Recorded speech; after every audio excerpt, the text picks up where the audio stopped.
તો આ તરફ ભદ્રકાળી માતાજીની નગરયાત્રામાં કિન્નર સમાજ નારાજ થયો છે। નગરયાત્રામાં કિન્નરને સામેલ ન કરાતા ભારે આક્રોશ જોવા મળ્યો।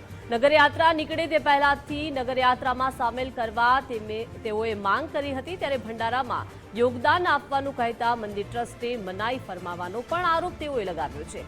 મંદિર બહાર બેસવા માટે ટ્રસ્ટી દ્વારા ખંડણી માંગી હોવાનો પણ આક્ષેપ કરવામાં આવ્યો।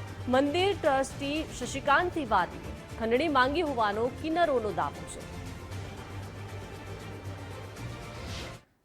આજે જે નગરયાત્રા નીકળવાની હતી 614 વર્ષ પછી આ નગરયાત્રા નીકળવાની હતી, પણ આ નગરયાત્રામાં અમારા કિન્નર સમાજનો પણ સહયોગ હતો।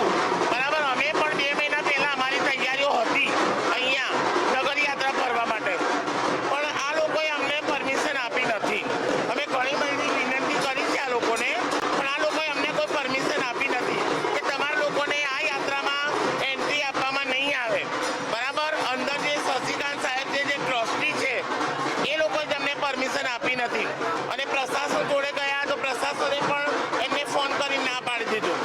બરાબર, એટલે અમને અહીંયા કોઈ લાભ મળતો નથી।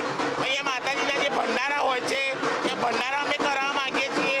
નાની નાની છોકરીઓ 9 છોકરીઓ જે કન્યા પૂજન થાય એ પણ કરાવવા માંગીએ, નવચંડી યજ્ઞ પણ કરાવવા માંગીએ છીએ, તો આ લોકો અમને કોઈ સમજ આપતા નથી, અમને ના જ પાડે છે।